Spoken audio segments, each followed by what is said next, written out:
झालं काय जेवण भावा बहिणींचं? भावा बहिणीने जेवण काय आम्ही केलं नाही. सकाळी चहा नाश्ता केला होता, चहा बिस्किट खाल्लं होतं. काय भुका लागत नाही त्या इथं, काय फिरायला जागाच नाही इथलं इथं. मी काय इथं जिरायचं कसं आणि म्हणून काय भुका लागत नाही त्या भावा बहिणीनं.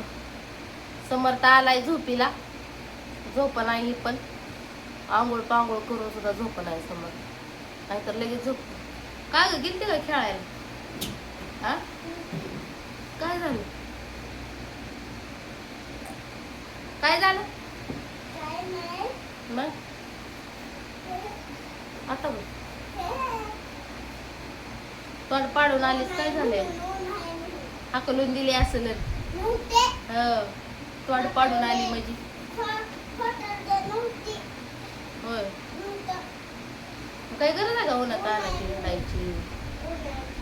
तर चला भावा बहिणीनं येऊ महत्वाच्या मुद्द्यावर. कारण कसं आहे माहित आहे का, मागच्या काही दिवसामध्ये काही व्हिडिओ नव्हतं. आता तर इकडे आली म्हणल्यानंतर मी व्हिडिओ काढणार आणि जी आहे ना ती सांगणार. भावा बहिणीनं यांचं असं ठेवून ठेवून का ना माझ्या इथं आले बघा, त्यामुळं काय मला इथं ठेवायचं नाही. तुमच्याबरोबर सगळ्या गोष्टी शेअर करणार भावा बहिणींनो. त्यात तुम्ही मला चांगलं बी सल्लं द्या, काय वाईट देणार आहे ती वाईट पण देणार आहे ती सल्लं. तर भावा बहिणींनो तुम्हाला तर माहितीच आहे मी कुठं आली. पोरगं काय मोबाईल ठेवत नाही. मी आली लहान धाकट्या नंदकडं आलेले आहे. कसं असतंय काय म्हणते ती की लेक मातीच्या जीवाला सुखच नसतंय, तसं सुख नाही माझ्या जीवाला इथं आली तरी भावा बहिणीनं. त्यांचं काम करावं लागतंय. सकाळ उठलं की स्वयंपाक करावा लागतोय, परत धुणं भांडी त्यांची कामं, परत आमची लेकरं बरोबर आहे सांभाळत्यात म्हणल्यानंतर काम करणं तर कुठल्या बी बाईला हीच आहे. हे सारखे ह्यांना बोलून उपयोगाचं नाही हो. मेन माणूस आपला स्वतःचा आणि काय म्हणते ती जवळचा असतोय, आणि ती म्हणजे माझा नवरा. माझ्या नवऱ्याने सगळं वांद केलंय लेकरा बाळाचं माझं. दर इकडे इकडे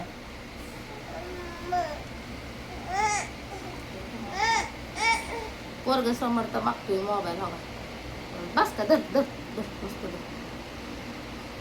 अरे बनवू दे की बाबा, डोक्यातनं जातंय परत बोलायचं. सांगू दे की बापाच्या चाड्या चुगल्या काय काय करते ते.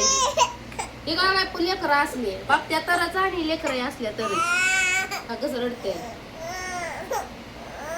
झोपायचं नाव नाही काय नाही. साली जिंदगी झंड झाली माझी, जिंदगी झंड करून टाकली या लेकरा बाळाने नवऱ्याने. हा सुखाने 4 दिवस कुठं नवऱ्यापाशी जगावं तर नवरा तर सारखं भांडण भांडण भांडण, काय बी कुरळी काढायची. आणि थोडं आपण काय बोललं की म्हणायचं हे बोलते मला. आता आणून सोडलं इथं नंदाच्या इथं काही तर वाटाय पाहिजे का नाही नवऱ्याला. खुशाला आम्हाला इथं नेऊन ठेवलं यांची चाकरी करायला.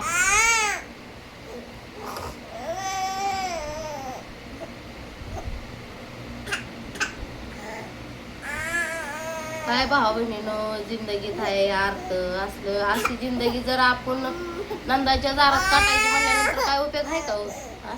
तुझ्याच मला म्हणते की मला स्वतंत्र जगायचं आहे, मला बायको नको, लेकरं नको, कोण नको. माझी मी एकटा, म्हणजे एकटा जगायला सोकलेला माणूस म्हणजे माझा नवरा. नवऱ्याला एकटं राहायचं आहे आणि एकटं, आणि आम्ही लेकरं जन्माला घातलेली भावा बहिणीनं. अरे गाठ की रे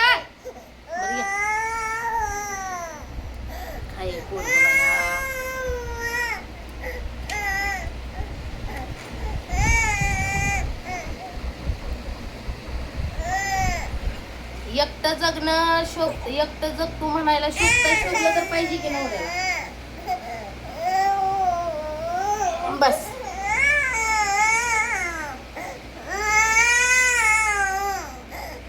कळतंय या नवऱ्याला, कळतंय का अशी लेकरं बाळ तर देते एकट्याच्या जीवावर लेकरं ठेवलेली होती भावा बहिणीला. हा ठेवलंय मला नंदाच्या इथं आणून. लाज वाटायला पाहिजे की. आणि फुकाटी एकटा जगतो आमचं जगतो. एकटं जगायचं होतं तर लगीनच करायचं नव्हतं की. या नवऱ्याने कशाला लग्न केलंय ना आम्हाला वनवासात टाकलंय. आपलं घर ते आपलं घर असतंय भावा बहिणी. घे तुझं ब्लँकेट, ह्या ब्लँकेट शिवाय ह्याला तर काही झोपच लागत नाही. असं पण झाला आवाज. वल्लझार करून टाकलंय सगळं. कुठली गोष्ट काय करायला लागली की आपण स्वतः काय करायचं म्हणलं भावा बहिणी की लेकरं आडवी येते ते. लेकरांमुळे मला कुठं हालता बी येत नाही आणि काय नाही. लेकरं ज्यावेळेस मोठे होते त्यावेळेस माझा मी विचार करू शकते. आता या लेकरांचा विचार मी करते. या नवऱ्याला काय वाटतंय का, नवरा एकट्याचा विचार करतोय आणि एकटा बसतोय. मला निवडून आणून ठेवलंय इथं आणि शोभलं तर पाहिजे की तिथून फोनवर मला म्हणते तर मी एकटा जागणार आहे, मला परत फोन करू नका. लेकरं मायरा म्हणत होती सकाळी फोनवर पप्पाला बोलायचं लावलं तर म्हणजे परत फोन करू नका, म्हणजे लेकरांची सुद्धा काळजी नाही. आणि बहिणीला बोलायला बहीण म्हणते की लाज वाटायला पाहिजे. म्हणजे इथं राहायचं, हिंचं काम कष्ट करायचं, भावा बहिणीने ह्यांना पण घालायचं, आपण बी खायचं. या नवऱ्यामुळे ह्यांचं सगळं ऐकावं लागतंय. नवरा जर शहाणा असतं तर कशाला इथं राहायची तर वेळ आली असती भावा बहिणीने.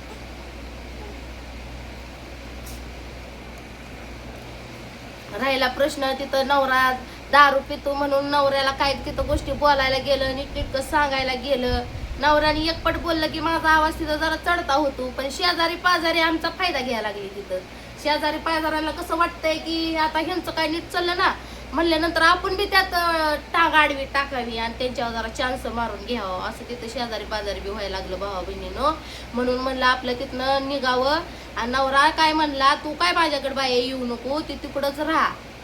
आता शेजाऱ्या पाजारामुळे जर लवरा लेकरं बाळा बायको सोडत जर असल तर असं कुठं जिंदगी असती का, असं कुठं माणूस असतंय का सांगा जगात.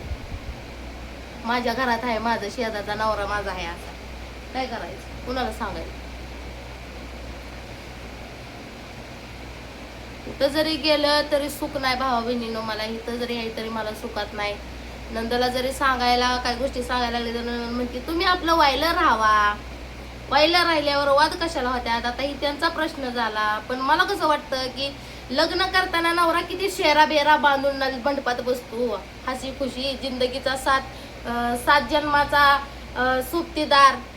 कुठं एक सेकंद तिथं कितीतरी फेऱ्यामध्ये शब्दा खाल्ल्या जाते त्या. परत ते शब्दाचं पालन का करत नाही ते मला तीच कळलं. बायकोनच सगळं का पाळायचं.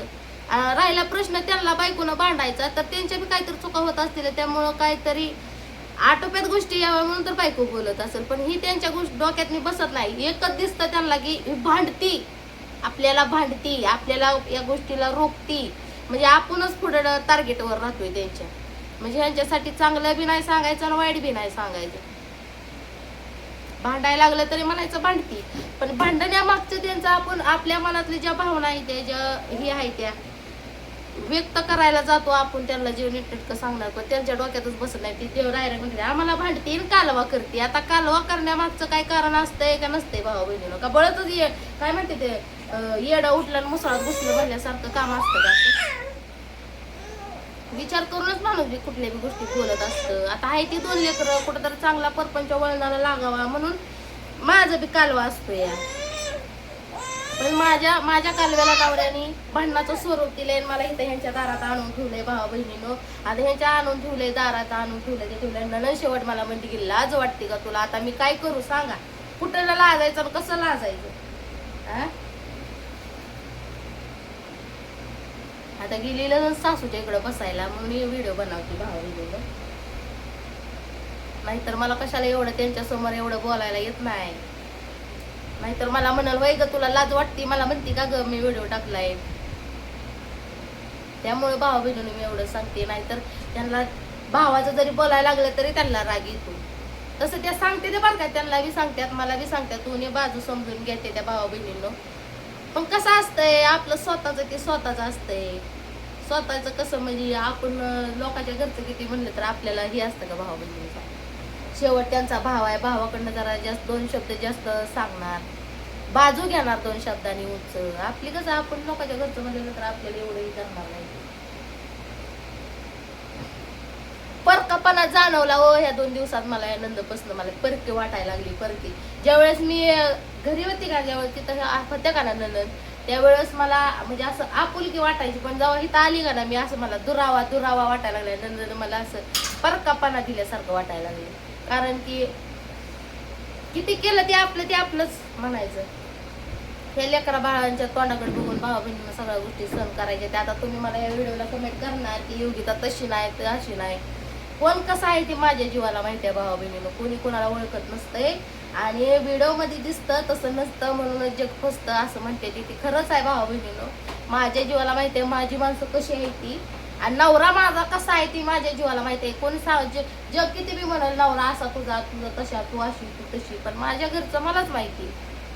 थोडीच तुम्ही बघायला येता.